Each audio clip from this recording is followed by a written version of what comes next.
أنا محمد شاهين، بقالي 10 سنين بتعلم مهارات البقاء في الصحراء.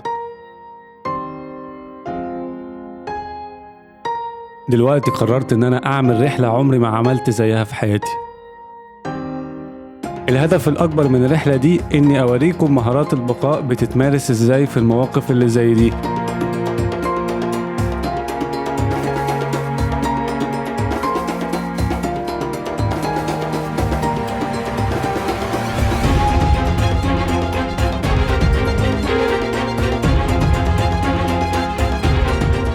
الرحلة بتاعتي ممكن تاخد أيام، ممكن تاخد ساعات، ممكن ما تاخدش وقت خالص وانتهي معاها.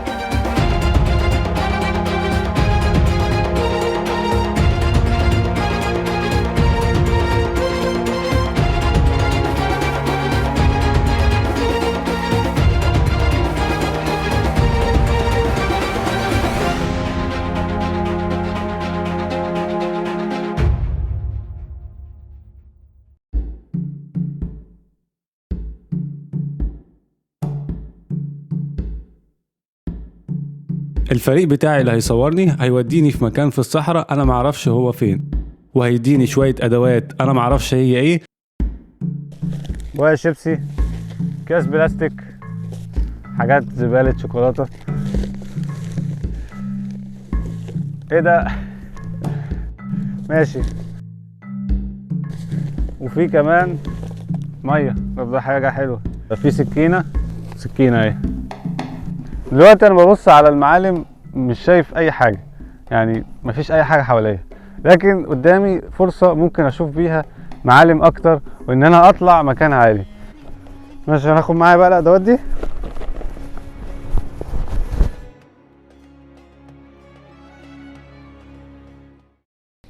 الكوسيب ده لازم اطلعه بكيرفات، يعني امشي بشكل منحني، ما امشيش بشكل مستقيم علشان اقدر اوفر الطاقة بتاعتي واوفر مجهودي.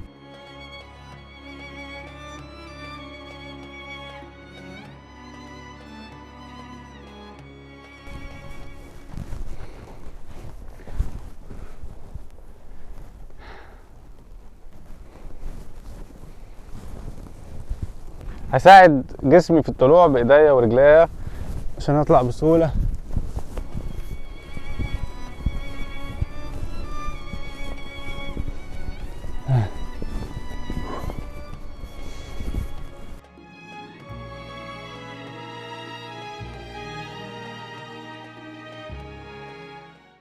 شايف كل الاماكن شبه بعض،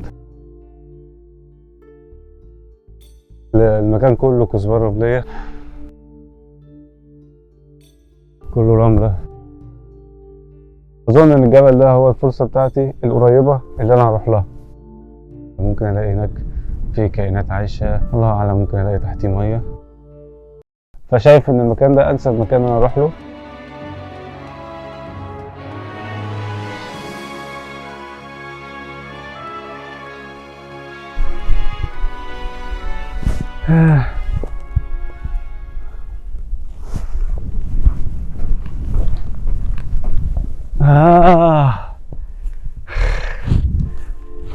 الدنيا سخنة أوي، الجو حر جدا.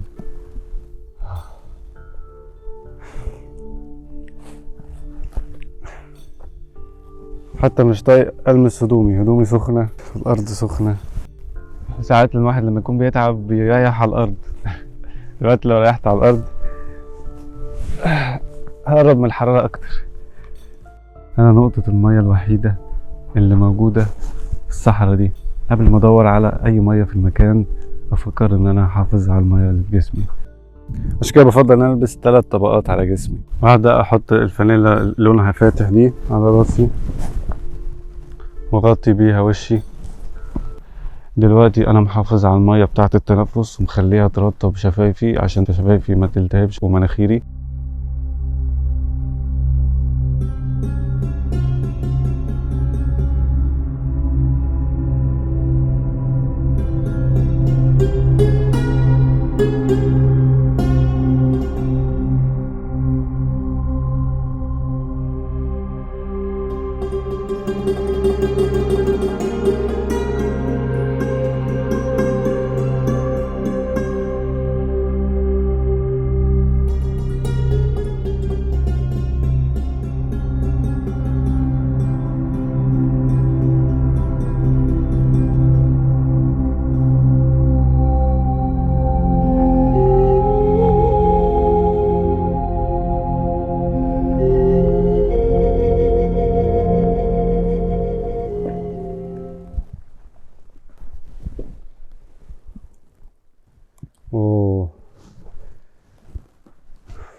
المكان ده شكله كان جزيرة في بحر التيسيس. الجزيرة دي كانت موجودة من 40 مليون سنة، والحز ده العلامة دي بتاعة الشط وبقية الجزيرة فوق.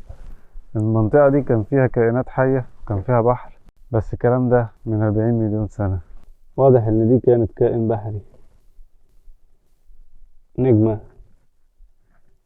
واضح من المنطقة اللي انا فيها دي ان مفيش اي حاجة موجودة، مفيش مية.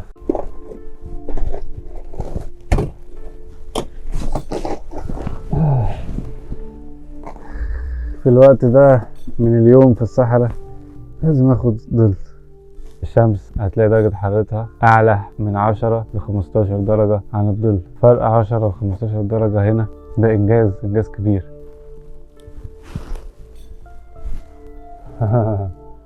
الفيو مخيف، مفيش اي حاجة.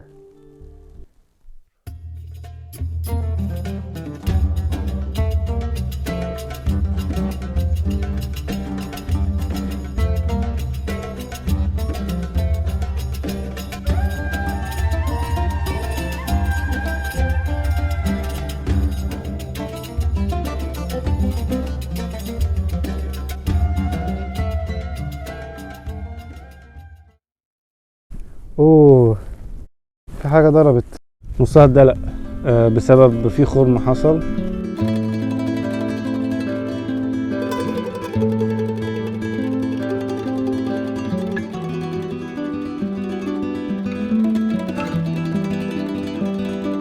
انا رأيي ان انا ممكن اشرب البيرة دي وابخر منها الكحول، فانا هسيبها هنا في الظل مع الحاجة واسيب الكحول يتبخر. هشوف طريقة للطلوع فوق في مكان ان انا اشوف الدنيا حواليا. محتاج اطلع.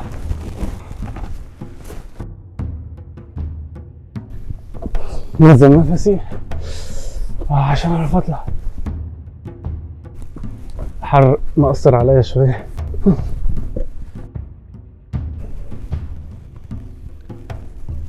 دي هتستحمل. حجر رملي مفرول.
في منخفض اهو، شايف في حاجة لونها غامق، شاكك ان هي شجرة.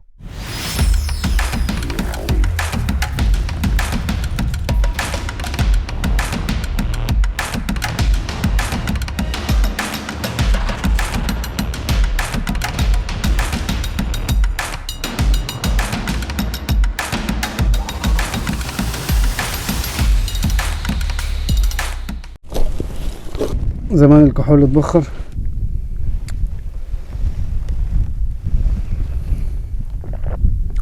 لسه قدامي مسافة عشان اوصل للحاجة اللي انا متهيألي ان هي شجرة، فمش عارف هتكون هي شجرة ولا لأ.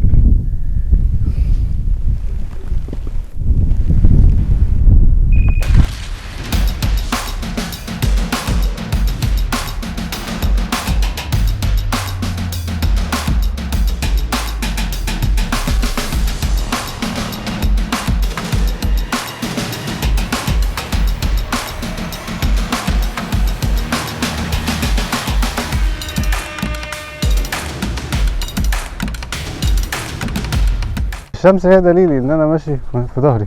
مستحيل مثلا وانا ماشي في خط مستقيم او انا عامل كده خلي الشمس مثلا على وشي، اكيد لا.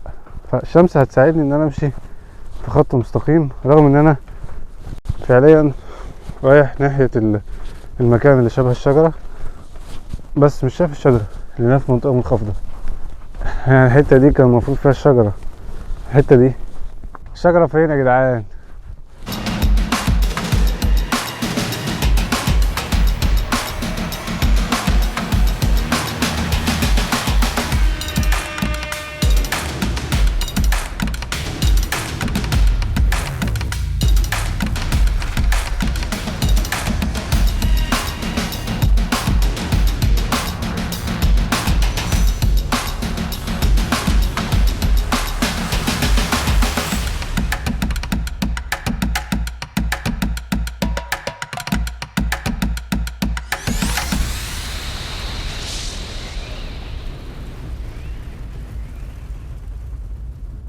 الشجرة دي أنا متأكد إن هي أنقذت كائنات كتير. مكان كله صحراء وهي بس اللي موجودة هنا.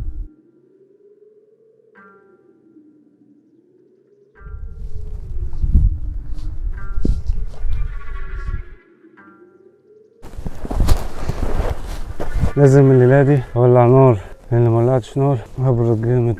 الشجرة دي سهل جدا أولع بيها نار، شكلها مصابة بالجفاف.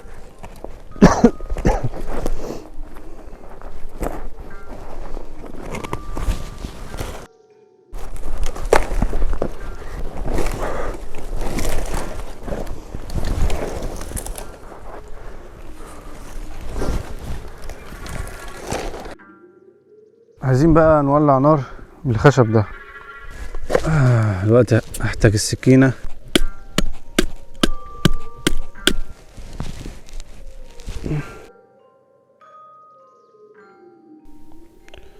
دلوقتي بستخدم الحبل اللي على رجلي دي، هتبقى القوس.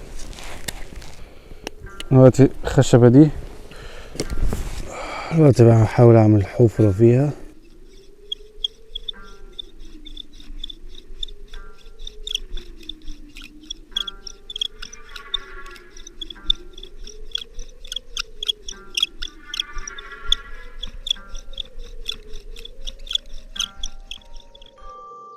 نحط البودرة اللي تنزل من الخشبة،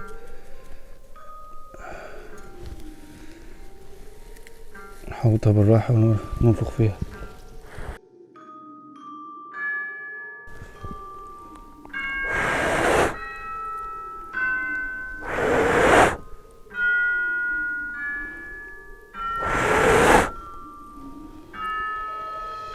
اوه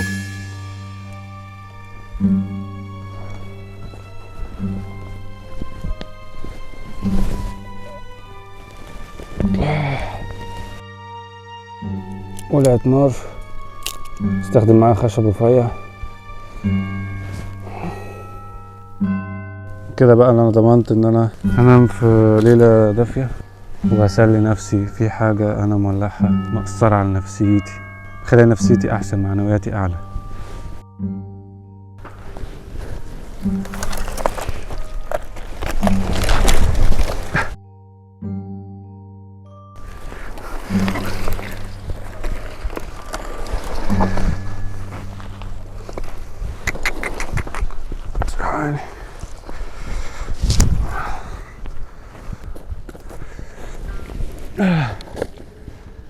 المية بشرب منها قليل جدا،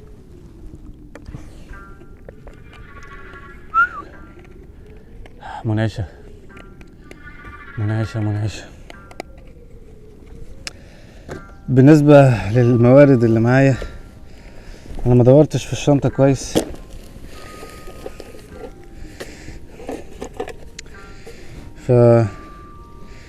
شوف ايه اللي فيها.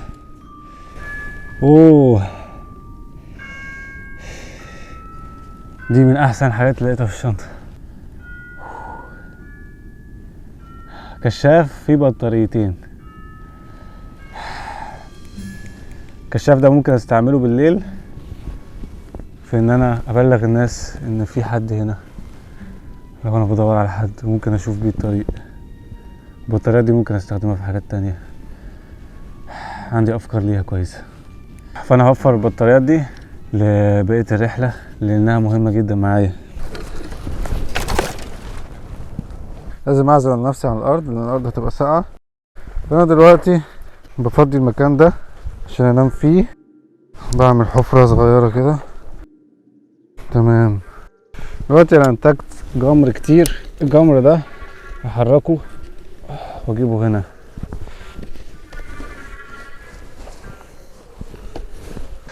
الجمر ده هردمه وانام فوقيه. دلوقتي التربة سخنة جدا لان الجمر تحت مدفيه، هيفضل طول الليل الجمر عامل لهيب كأني نايم على فرن، كأني نايم على جمر.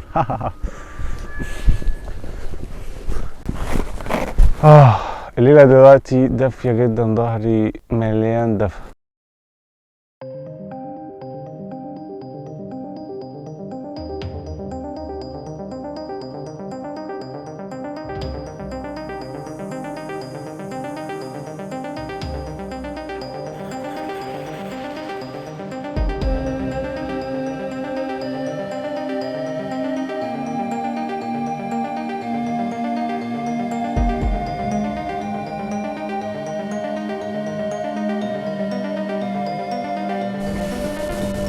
عيب العاصفة الرملية ان مفيش حد بيقدر يتوقعها. العاصفة دي بتوقف صدر الانسان، ممكن صدر الانسان يتملي من الرمل وما يعرفش يتنفس. ممكن توصل ل 100 كيلو في الساعة حسب سرعة العاصفة.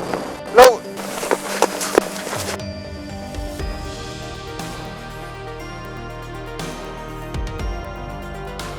الرملة دي قوية جدا، هي اللي بتشكل شكل الجبال. هي اصلا عبارة عن جبال اتنسفت وهي نفسها بتصنفر الصخر تحوله لاشكال. الجو برد جدا جدا مع ان الصحراء المفروض الجو فيها بيبقى حر. هي دي الصحراء معروفه ان هي بتنسى بسرعه، الصحراء بتنسى اثار قدامك، ممكن اثار قدامك تختفي بسرعه.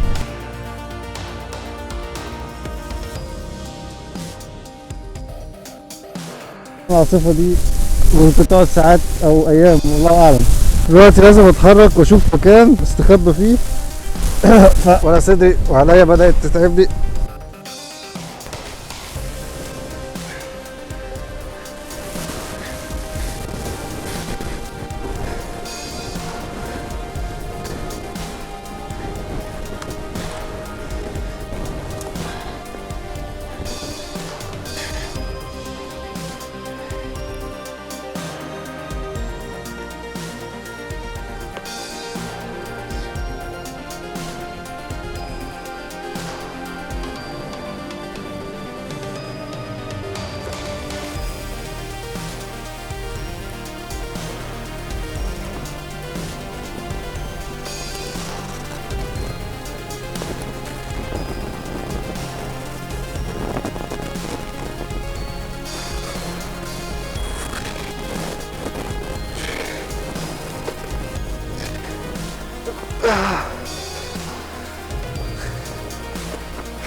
ممكن جثة زي دي تكون هي الشلتر الوحيد ليك، هي الملجأ الوحيد ليك. لو كملت رحلتك في جو عاصف زي ده ومفكر ان انت عارف الاتجاهات، يبقى انت كده بتخدع نفسك. اقعد وقت العاصفة استخبى لحد ما تخلص.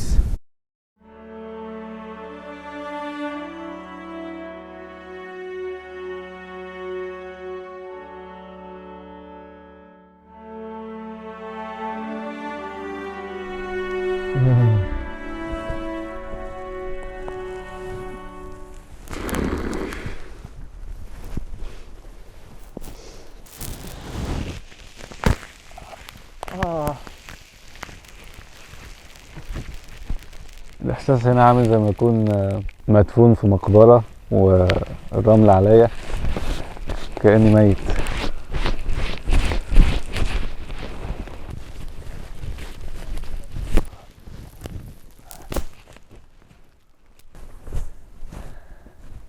في طيور، معنى كده ان في مصدر ميه. الطيور اللي بتاكل نباتات بتقعد تتجمع في نقطة مية واحدة عكس الاتجاه مباشرة بخط مستقيم، هو ده المكان اللي فيه المية. اسمعوا، سامعين؟ الطيور بتعدي من جنبي، الطيور بتعدي من فوق راسي بأصوات كأنها طيارات حربية.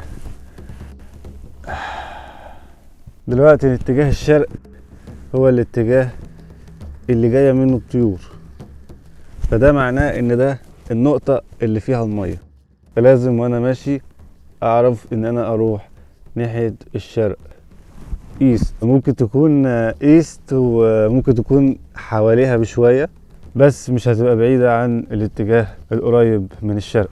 في ازمات البقاء وكده الواحد بيكتب، بيرسم، بيعبر عن نفسه عشان يحس ان هو لسه عايش، لسه بيعمل حاجة بايديه. المهم قبل ما اتحرك في حاجات كده محتاج اعملها علشان لازم استغل الموارد الموجودة في المكان ده. الجثة الميتة دي ممكن الاقي فيها حاجات تفيدني في الرحلة بعد كده.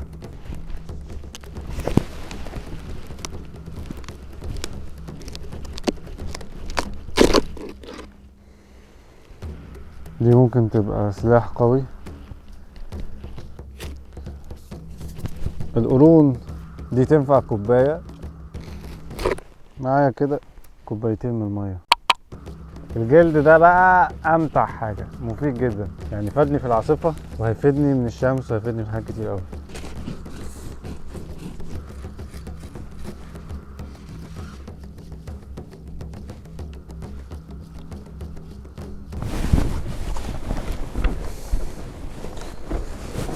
حلو والله.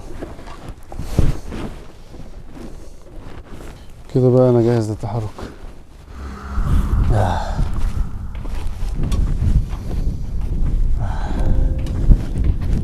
الشمس بقت حامية قوي. في صخرة هناك اهي، عايز اعرف دي عبارة عن ايه، هطلع عليها عشان انظم اتجاهاتي تاني. نبضات قلبي سريعة بسبب ان الجو حر.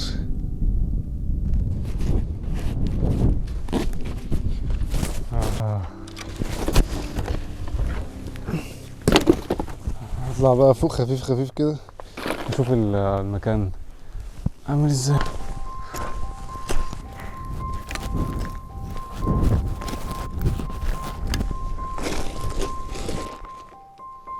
ايه ده؟ المية اهي.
الواحة اللي في قلب الصحراء دي زي ما هي ضمتني وخلتني أشرب منها وأعيش جنبها، أكيد ضمت حيوانات تانية وكائنات تانية.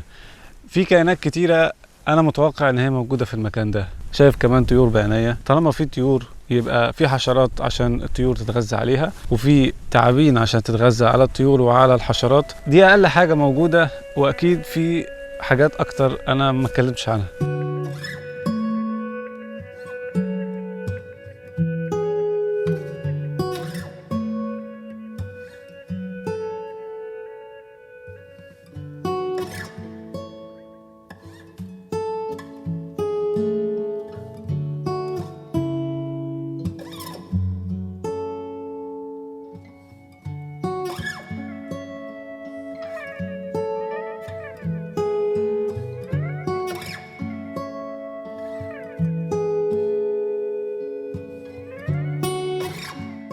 البحيرة دي مليانة أشجار بأنواع مختلفة، فأنت ممكن تلاقي أكلك موجود في الطبيعة. يعني دي مثلا شجرة الخروب، الخروب الأصفر الصحراوي الجميل المسكر موجود في المكان ده بوفرة وبكمية كبيرة، وكائنات كتير بتيجي تاكل منه. ده هيوفر لي سكريات وكربوهيدرات كويسة جدا، وهيدفيني بالليل بسبب ان هو يديني طاقة كويسة. هو زي اي خروب مسكر وناشف شوية، ممكن احطه في شوية مية يطرى. المكان فيه ريحة الكلوروفيل او ريحة اللون الاخضر اللي موجود في النباتات. الريحة دي بتخلي نفسية الانسان مبسوطة، بتريح الواحد نفسيا. يعني المكان ده خداع، يطمعك انك تفضل قاعد موجود فترة طويلة، لكن عليا ان انا لازم امشي، عليا ان انا لازم اشوف بعد الاكل ده هشوف البشر فين. الانسان بطبيعته لازم يشوف بشر، يشوف بني ادمين، فانا ما اقدرش اكمل هنا على طول. لكن ميزته ان هو مسكر، عامل زي ما يكون بونبونايه كده.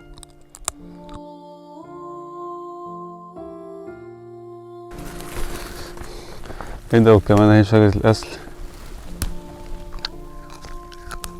الملح اللي فيها بيفوق.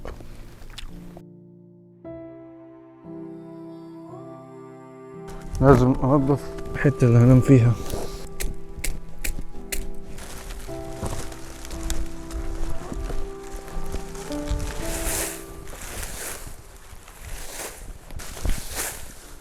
ليه انا اخترت نبات البوص؟ النبات البوص فيه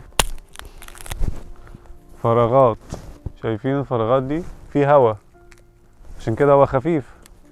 الهواء ده بيعمل عازل عن الارض، هيبقى مفيش اي رطوبة جاية من الارض واي بلل على جسمي، انا كده معزول كويس جدا.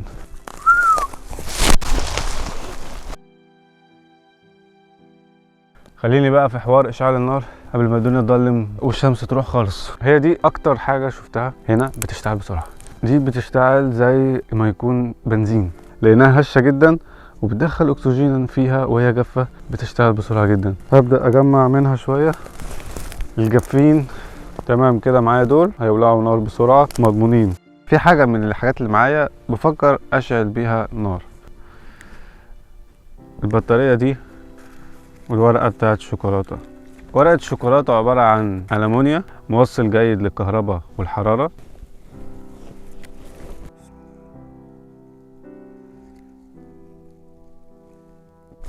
واو ده فعلا يا لهوي يا جدعان. واو واو بجد واو. والناموس طفش من المكان لان ريحة الدخان طفشته. بكرة لازم يكون في اكل. في هنا موارد كتيرة، في حشرات ممكن تتاكل، ممكن يبقى في تعابين، ممكن يبقى في فئران، ممكن يبقى في ثعالب، فلازم اصطاد. انا جعان، معايا ميه، معايا نومه مريحه، الجو جميل، بس عايز اكل. من اخطر الحاجات اللي ممكن تحصل معايا بالليل ان النار تشتعل في نبات البوص لانه جاف، ممكن يشتعل بسرعه وتبقى حريقه جامده. طبعا انا مش عايز يحصل حريقه، ولا عايز اصاب بالجروح، ولا عايز السرير بتاعي يبوظ. فقررت ان انا اتبول خط كده دفاعي، هو البول ده هيبقى ماسك في الارض، ولو النار يعني فكرت ان هي تيجي ناحيتي شويه تولع في حاجه، الميه دي هتمنعها، اتمنى يعني ان هي تمنعها. المهم ما اشغلش بالي وتفكيري، اروح انام بقى، وتصبحوا على خير.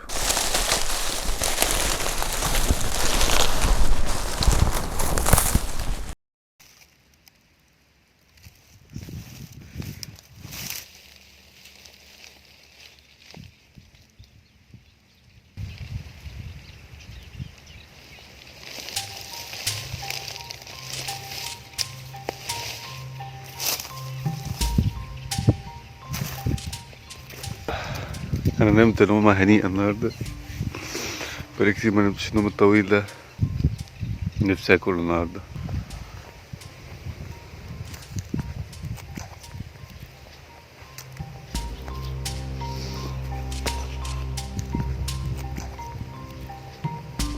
مكان مليان طيور، سبحان الله. في قلب الصحراء تلاقي اثر قد دي طولها بص قد ايه، طولها شبر، يعني رجله قد ايديا كده، قد ايديا مفتوحة.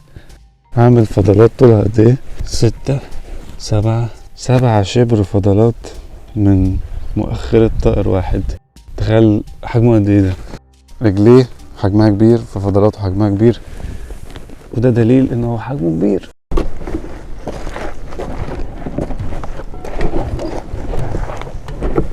عظام مع فضلات. في كائن هنا وهو غالبا ثعلب. الشمس دلوقتي حارة جدا، فالثعلب هتلاقيه مستخبي في الجحر بتاعه، قاعد في الظل لان الظل درجة حرارته ابرد، وده احسن وقت تصطاد فيه الثعلب في اوقات النهار.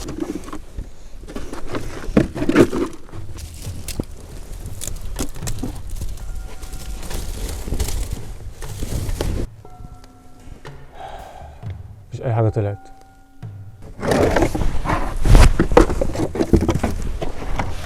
في حاجة هنا اهو، ما شاء الله، شايف كل حاجة فيه ومفيش حاجة عايشة جوه. بالمناسبة الجو هنا بارد قوي، الجو جميل. يا ريتني حجم صغير كنت نمت هنا.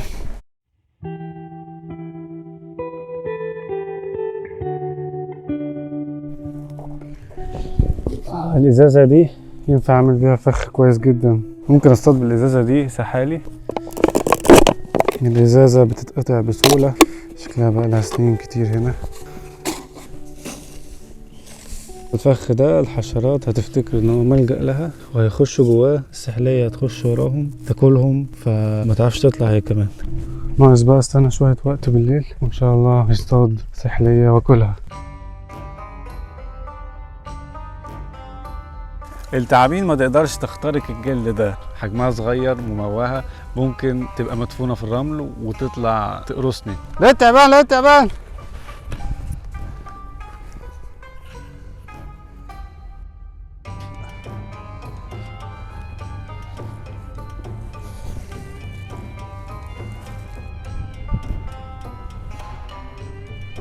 اي دم بيبقى فيه بلازما وفيه حاجات صالحة للشرب، بيبقى غذاء. اي جثة في الدنيا بتشيل الامعاء بتاعتها على طول بعد ما تموتها، لان خلال دقايق صغيرة هيتكون في الامعاء بكتيريا. التعابين طعمها قريب من طعم السمك. انا متأكد ان اي حد بياكل سمك ممكن ياكل تعابين. واو،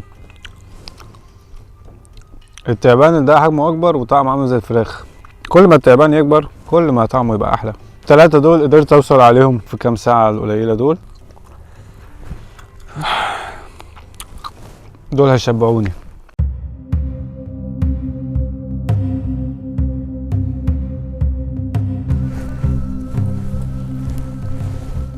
اما اشوف.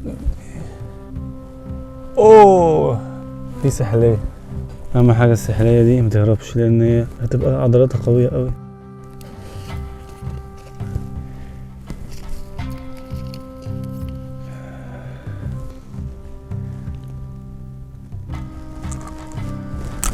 كده دماغها، باقي جسمها لازم يتنضف من الأحشاء اللي فيه. دلوقتي هجهز الأكل.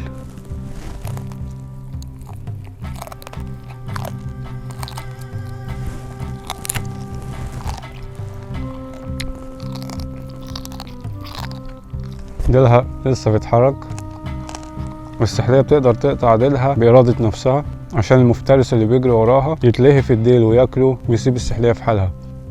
السحالي من ألذ الحاجات الموجودة في الصحراء، طعمها عامل زي الدهن على الدم على اللحم، بتبقى طعمها لذيذ قوي.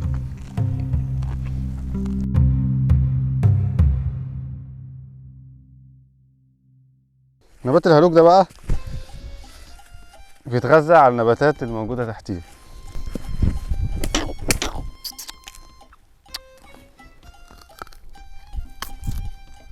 بنشيل الزهور وناكل القلب اللي جوه. القلب اللي جوه صالح للاكل، بيبقى فيه غذاء، فيه كربوهيدرات، حاجات كتيره. كمان استعدادا بقى للشمس، بيبقى كويس للالتهابات والحروق. التهابات بقى من الشمس، التهابات من الحشرات.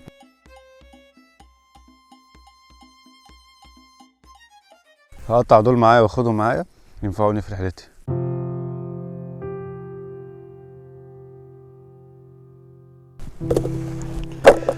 فانا هخلي ده ذكرى ليا، وهعمل كمان اشاره ليا.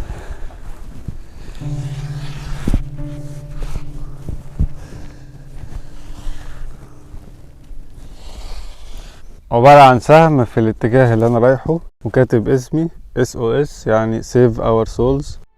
طول ما مفيش بشر نفسيتي هتكون اضعف. مهما قدرت استحمل واقعد فتره طويله هنا، اكيد الجو هيتغير واكيد نفسيتي هتتاثر وهضعف لو انا فضلت قاعد هنا فتره طويله.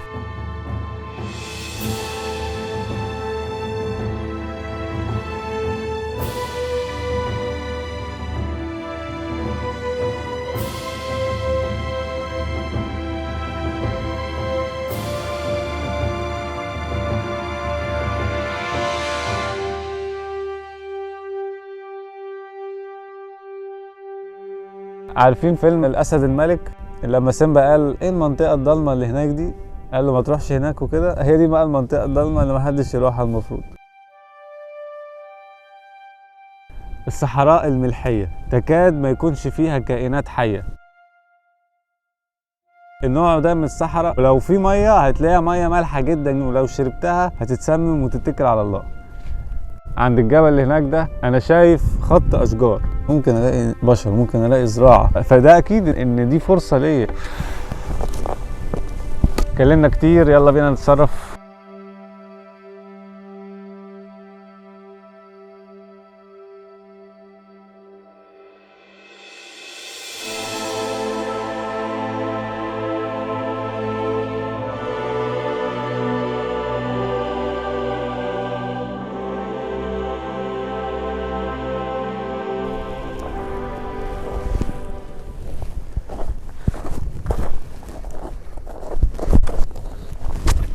الجو هنا بيجفف الجسم جامد، انت عمال هنا كل ثانية بتخسر مية، بس لازم اعدي المكان ده، هو القرار اكيد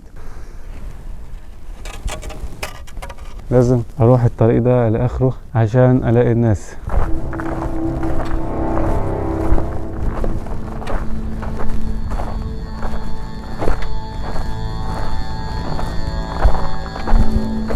دلوقتي احب اعرفكم سر من اسرار البقاء في الاماكن اللي زي دي، وهو انك توفر المية اللي انت بتتبولها.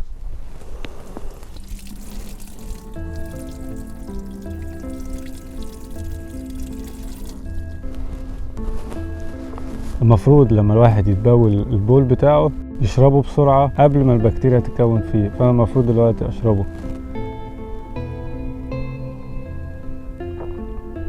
طعمه عامل زي ما يكون حاجة محروقة، بس يلا اشربه بسرعة.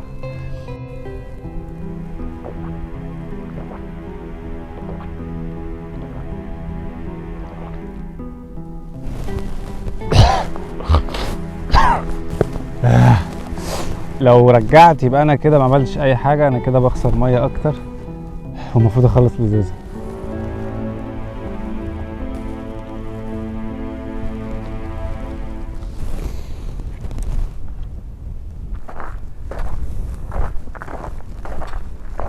شايفين اللون الازرق اللي هناك ده؟ هو ده السراب. بسبب ان الارض سخنه قوي، الغلاف الجوي بيعكس السماء على الارض، تلاقي الارض كانها زرقاء زي الميه، بس هي في الاخر شويه سراب.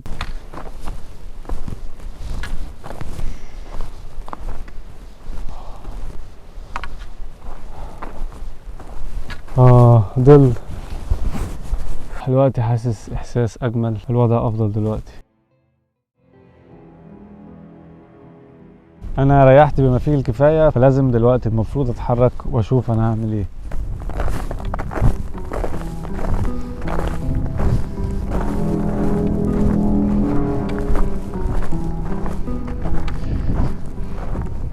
عشان اعرف اوصل للغطاء النباتي اللي قدامي ده لازم اعدي المنطقه دي، والمنطقه دي خطر جدا، وهي الرمال المتحركه. الرمال المتحركه اي كائن جسمه كبير ما يعرفش يعدي عليها، لو دوست عليها برجلي مش هعرف اطلع. الارض بتاعتها بتبقى مخلوطه برمله وميه وهواء، لو ضغطت عليها هتلاقيها مش قادره تشيل اي حاجه، فعشان كده عمرها ما تعرف تشيلك. فايده ان هو معايا عصايه دلوقتي علشان اجس الارض واشوف هي موجوده فين. فهي موجوده هنا، والعمق بتاعها واضح ان هو اكتر من طول العصايه ما شاء الله عليه. اخر مره نزلت في الرمال المتحركه ما عرفتش اطلع، قعدت فيها 2.5 ساعة وجي 20 واحد يساعدني عشان اطلع. فانا مش هسمح لنفسي النهارده ان انا اغطس فيها، هعدي عليها واستخدم قواعد الفيزياء. الطينه بتاعت الرمال المتحركه لو لزقت على هدومي هتتقل وزن هدومي قوي، هتبقى وزنها متضاعف، هيبقى كيلوهات من الجرامات، فهي هتعيق الحركه بتاعتي اكتر وهتطين جسمي اكتر. فالافضل الواحد يخلص من هدومه.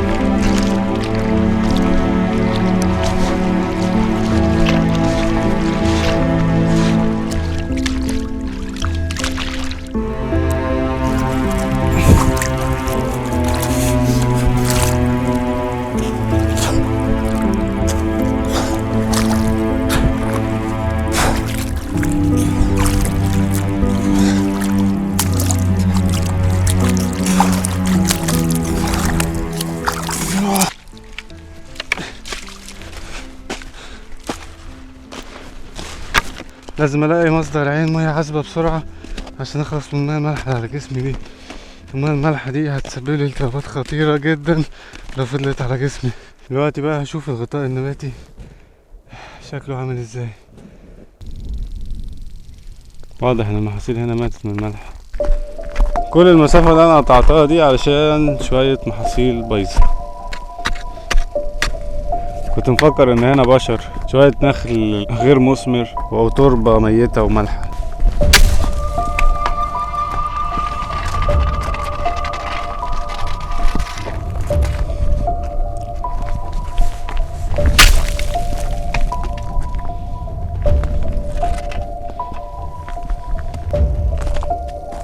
ايه المدور ده؟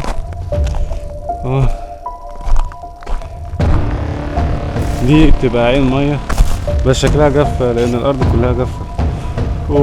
الحمد لله ان فيها ميه. سوف ارتوي.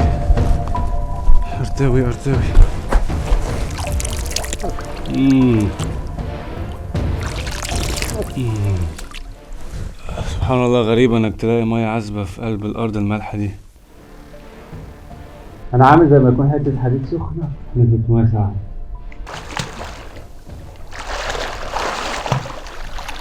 مكتوب هنا العين اتعملت في 2001.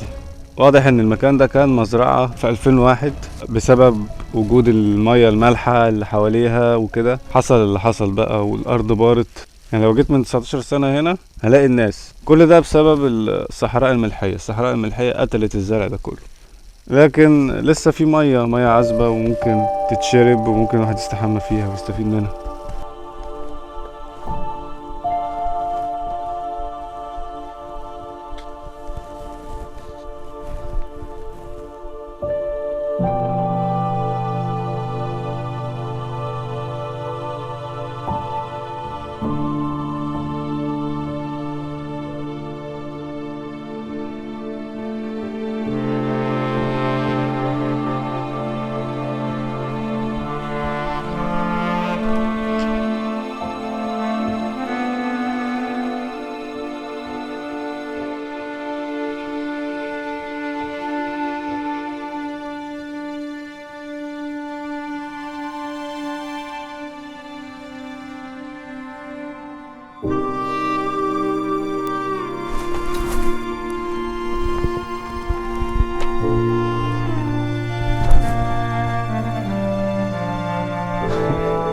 مش اي حد.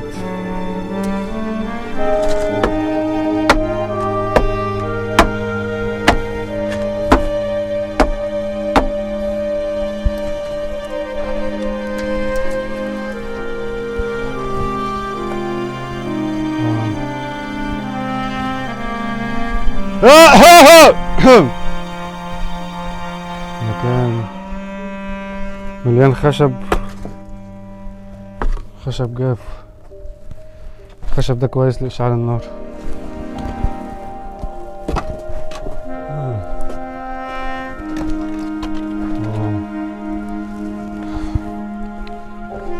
ايه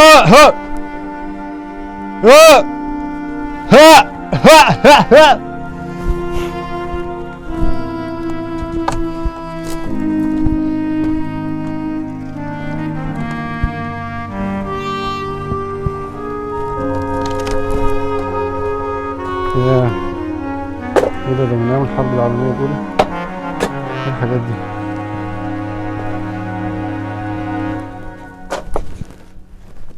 الطائر ده بيراقبني. اخبطه احاول اخبطه. طبعا جميل بعد المسافة دي كلها تلاقي بيوت، وده بيدل على ان في بشر كانوا هنا، لكن كان نفسي القرية الجميلة دي يبقى فيها بني ادمين. ووو.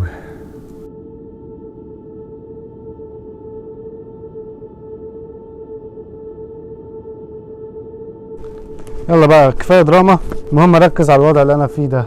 انا ملاحظ ان في خشب كتير قوي في المنطقه هنا، في خشب تخين يقعد كتير مع ان الجو حر، انا مش محتاج خشب. في خشب هنا رفيع، ده هيسهل جدا عمليه اشعال النار. القريه دي عامله زي ما يكون متاهه، كل ما تدخل مكان ترجع له تاني.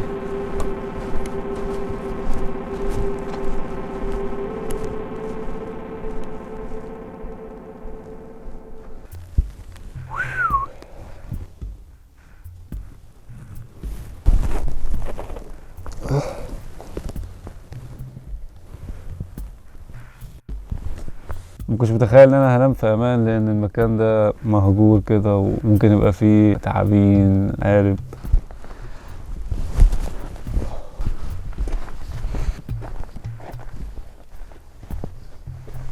واضح ان ده مسجد قديم. الامازيغ اللي كانوا عايشين هنا كانوا بيبنوا من الكرشيف. الكرشيف هي مادة طينية مخلوطة بالملح. ده الملح اهو، هتلاقوه طعمه مالح طبعا. السقف بتاعهم كانوا بيعملوه من اغصان الزيتون ومن نخل، ده من جذع نخل وده من اغصان الزيتون. دي مبنية بشكل غريب على المكان، مش زي الكرشيف، وهي اصلا مش غريبة على المكان، هي اصل المكان. الامازيغ بتوع زمان كانوا بيقعدوا جنب الاماكن اللي فيها مقابر المصريين القدماء. في ريحة وحشة جدا.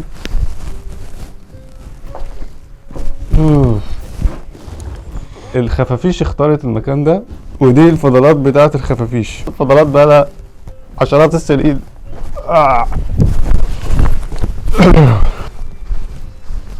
دي باين عليها برضو حجارة مصرية قديمة.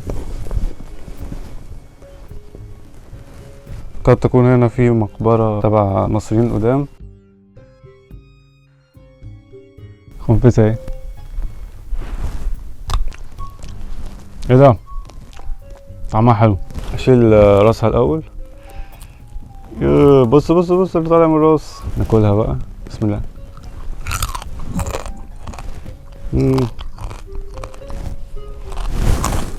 ميكس خنافس. دي سعرات حرارية بروتين، نعمل ايه؟ الامازيغ القدام كان عندهم فكرة ان احنا نقعد كلنا جنب بعض علشان وقت الخطر بالليل نقفل على نفسنا، محدش يسرق مننا اي حاجة، لان هم اصلا عارفين ان هم لو بعدوا عن بعض هيتسرقوا وهيتفرقوا في قلب الصحراء الواسعة دي. الخوف من الخطر هو سبب وحدتهم وسبب ان هم قعدوا هنا مع بعض. واو. ده عنكبوت الجمل. سموه عنكبوت الجمل عشان بياكل جثث الجمل. عنده في بقه غدد مخدرة، الغدد دي ممكن تقرصني من غير ما احس خالص. ده المكان اللي فيه الغدد اللي بتخدر، لو شلته هقدر اكله. انا شلت رجليه لان فيها شعر، الشعر ده الله اعلم اضراره ايه. بطنه كمان فيها شعر مزفلطة، بس اللي اعرفه ان بطنه ما بتأذيش. وقع مني معلش.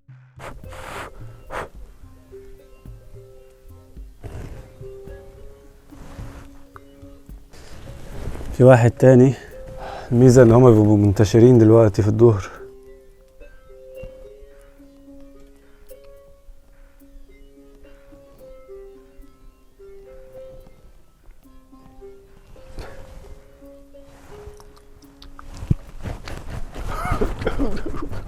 طبعا ده مكان بيتحط فيه شعلة النار.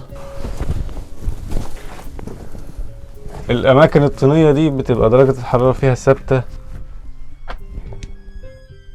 يعني كان البيت دورين. هنا في فضلات طيور اهي، في حاجة عدت اهي، طيور.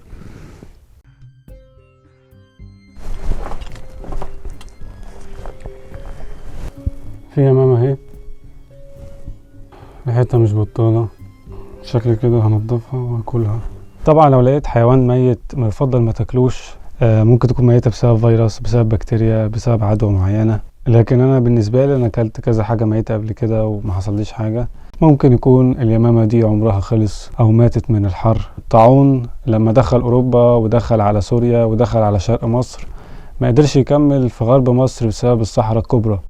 فالصحراء بتمنع الامراض. ممكن لو انا في مكان تاني ارفض اكلها، مجرد بس انضف بطنها واشويها كويس ممكن اكلها.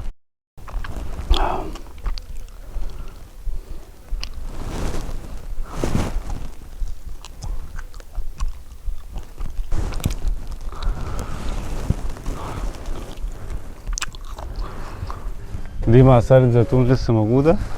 الحجر ده من ايام المصريين القدماء، كان الامازيغ بياخدوا الحاجات بتاعت المصريين القدماء وبيعيدوا استخدامها تاني. دي فضلات صقر. واكل ايه يا صقر؟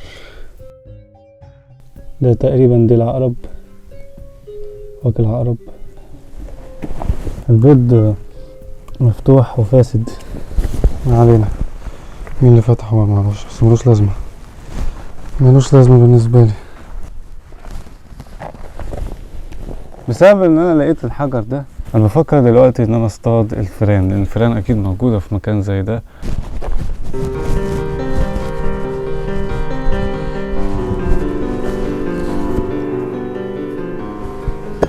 عملية تركيب الفخ ده بتبقى محتاجة اتزان جامد قوي، عشان كده اخترت ارض ناشفة. اي خلل في الفخ هتلاقيه وقع لوحده وما استفدتش باي حاجة. لما تيجي نجرب الفخ يشتغل ازاي، الفار هيجي يخش كده وهيروح للخنفسة، لما يجي ياكلها العصاية دي هتتحرك والسندة اللي هنا هتقع، بعد كده الفخ يقوم واقع. ده لو وقع على ايدي هيعورها. سيبه بقى شوية كده في الليل واشوف التجربة دي هتعمل ايه.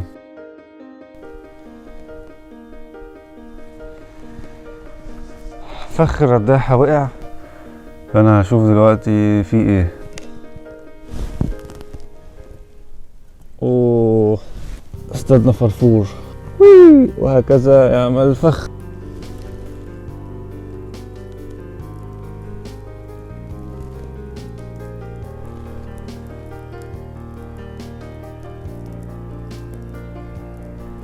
يلا بسم الله.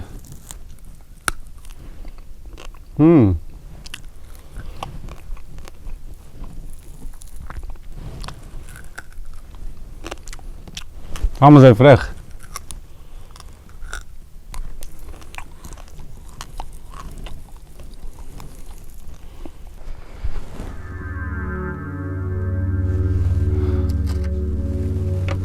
انا هسيب العصاية دي في المكان ده، ما اعتقدش ان ليها لازمة تاني، ولو احتجت واحدة تانية بجيب واحدة تانية، واكيد في حد بعدي هيجي ممكن يستعمل العصاية دي.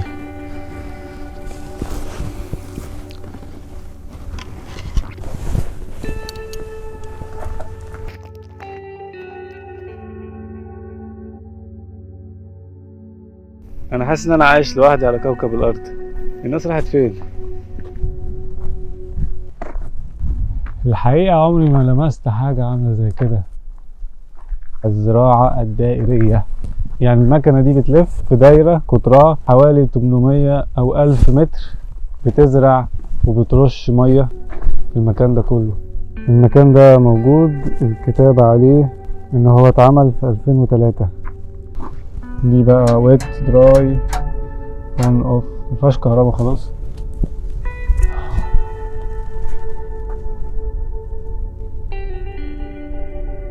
المكان شكله مليان طيور ومليان حياة. اخيرا مية مندفعة بكل قوة، عايز اروح لها بكل اندفاع. انا هقعد هنا عشان اخد فرصة في المية وفي الاكل. المية هي اللي مكسرة الصخور دي كلها، يعني مية بالقوة دي ممكن تخرم حديد. لازم التصرف معاها يكون بحكمة. كل الكائنات الحية اللي هنا مبسوطة بالمية دي. المية دي اكيد بتسقي زرع، اكيد بتسقي مزارع كتير. انا عايز اجربها.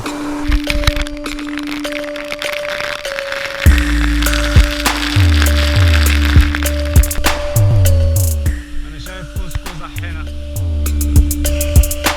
يلا نخش جوه.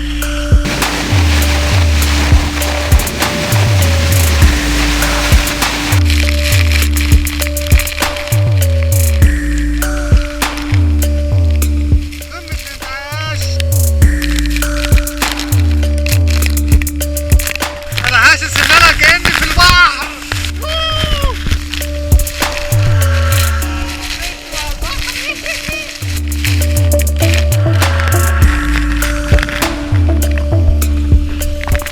الطريق اللي المية رايحة فيه هو ده الطريق اللي ممكن يودي على المدينة. أكيد ده معمول من صنع البشر. كأني في غابة. هي مش غابة أوي بس ده غاب يبقى غابة. الدنيا هنا كلها جميلة، الواحد يعمل فوتو سيشن تصوير هنا. دي عروسين حلوين. فيديو سيشن.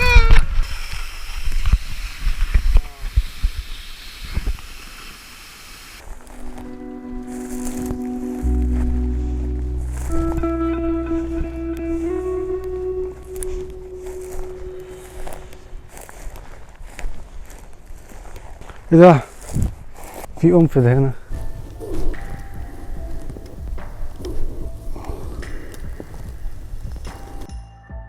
القنافذ دايما ريحتها وحشة وبتحب تكور نفسها لما تكون خايفة. هو متكور دلوقتي عشان يحمي نفسه. مفيش تعبان يقدر يتغلب عليه، مفيش عقرب يعرف يتغلب عليه، لانه بيعرف يحمي نفسه كويس. ودي البيئة المناسبة ليه. بيبقى في الشوك ده، ممكن ما تاخدش بالك منه لان شكله شبه المكان اللي هنا. دلوقتي عامل نفسه كورة عشان يحمي نفسه مني.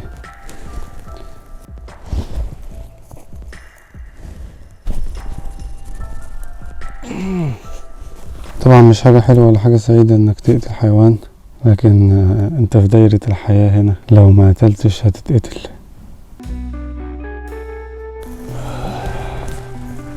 طالما في قنفذ يبقى في حشرات هنا. واو، العقرب ده قرصة منه ممكن تموتني. اي عقرب اصفر وفي اخر ديله اسود كده تعرف ان هو سهل قوي يموت اي حد. لو حد اتقرص من عقرب زي ده من غير ما ياخد الرعاية الصحية اللازمة هيموت. بس العقارب صالحة للاكل، بس تقطع ديله. دلوقتي هو ملوش اي لازمة، السم بس موجود في الديل. ممكن يقرصني زي ما بيتحرك دلوقتي، يقرصني وهو مقطوع. الذنب بيتحرك عايز يقرص اي حد حتى وهو ميت، يعني ممكن يلدعني وهو ميت. فافضل حاجة ان انا ادفنه عشان محدش يتأذي من الكائنات وهو معدي من هنا وانا ما اتأذيش. اما العقرب ده جاهز للاكل.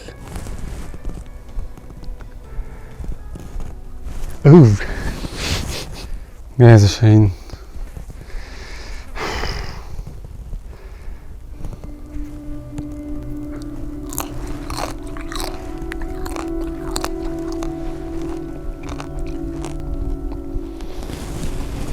أكلة مشبعة.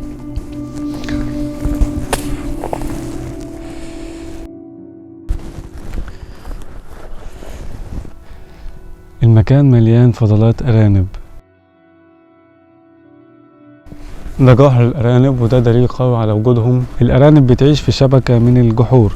صعب جدا في الظروف اللي أنا فيها أحط فخ على كل الجحور، فأنا هعمل فخ واحد في مكان قريب من الجحر فيه الأكل بتاعهم بحيث إن هما ينجذبوا وياكلوه. الأرانب بتحب العشب ده، لازم احطه جنب الفخ. الأرانب حاسة الشم بتاعتها قوية، فهيعرفوا يوصلوا للعشب ده كويس وينزلوا للحفرة دي وياكلوه. ده الطريق بتاعهم، حواليه شوك علشان يعدوا من هنا. طبعا الحركة بتاعت الأرنب سريعة، هيعمل كده، هيقفل عليه، مجرد ما ده يقفل عليه خلاص. فاضل بقى دلوقتي ان انا استنى بالليل يمكن نجيب حاجة. نبات البوت مبقاش موجود غير في المية العذبة، ده دليل المية دي عذبة. كمان النبات ده بيستخدم في حاجات كتير قوي. لما بيبلغ بيطلع البذور دي، البذور بتاعته ليها استخدامات كتيرة، منها الدفا ومنها إشعال النار.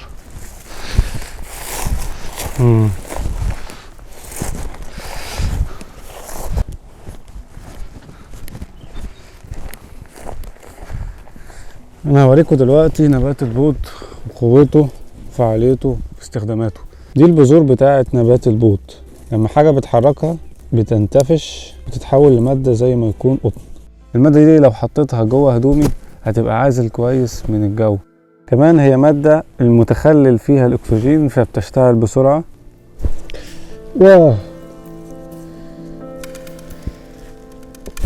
واو واو واو واو واو واو، زي ما انتم شايفين عامله زي البنزين، بتشتغل بسرعه جدا زي البنزين بالظبط. دي ماده ممتازه في اشعال النار.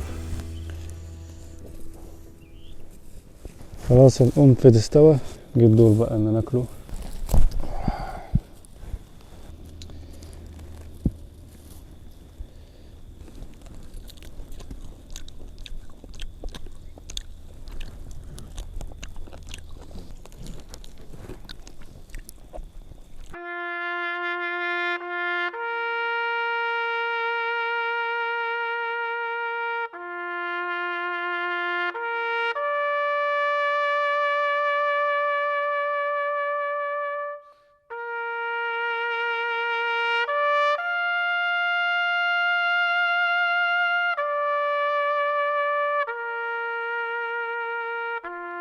انا شايف حاجه اهي.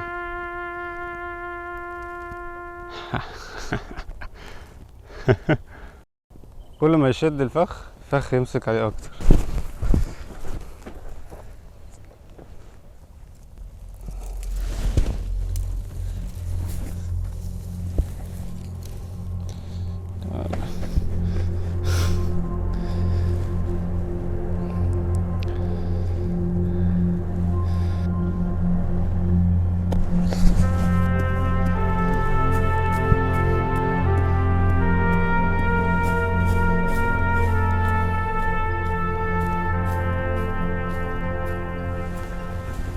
ما ينفعش هنا في البرية تقعد مكتوف الايدي، لان لو فضلت قاعد ما بتعملش حاجة هتصدي وهتكتئب ومش هتعرف تنجو هنا.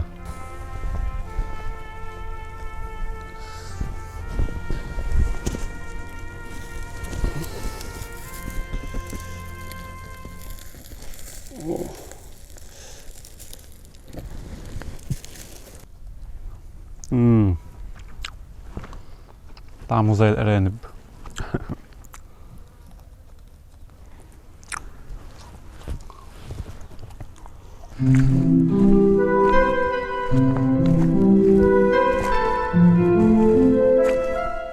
المية دي اكيد بتخدم مكان من صنع البشر، فانا هروح مع اتجاه المية اللي هو بيوريني للمكان ده. عندي الجبل اللي هناك ده، وهشوف ايه اللي هيوديني هناك. المكان ده اكتر مكان حسيت فيه راحة في الرحلة كلها.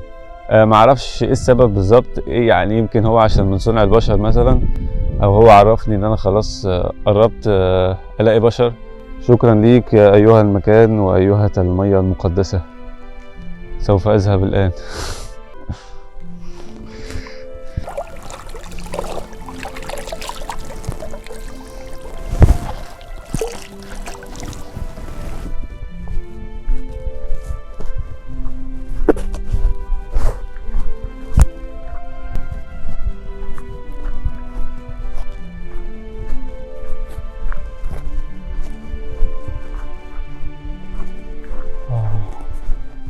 حلوة الواحة اللي ما فيهاش مية دي. المكان ده وقت المطر بيبقى اخضر، الارض لونها فاتح من الحركة بتاعة المية. واو، شجرة الصمت.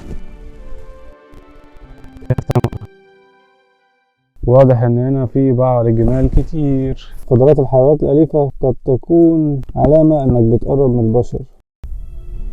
انا ماشي صح، هكمل الناحية دي.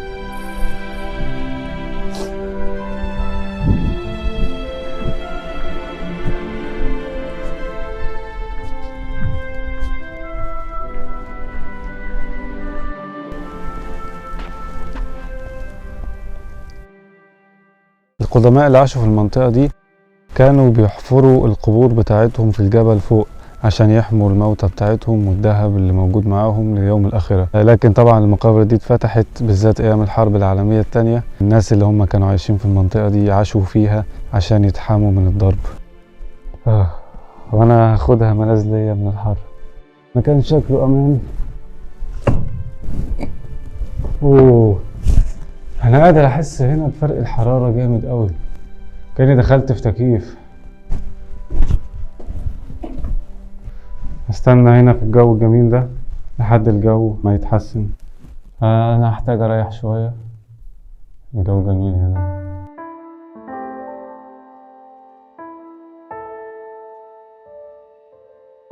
شايف من عندي قرية كاملة ونخل بحيرة.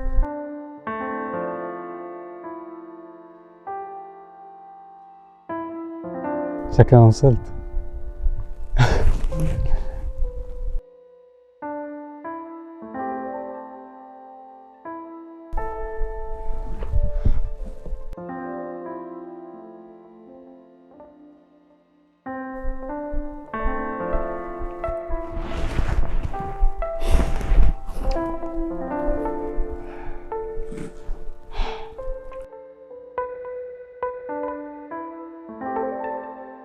بعد رحلة طويلة وصلت للناس، كانت صعبة، ما كنتش عايز حد يشوفني بفشل فيها.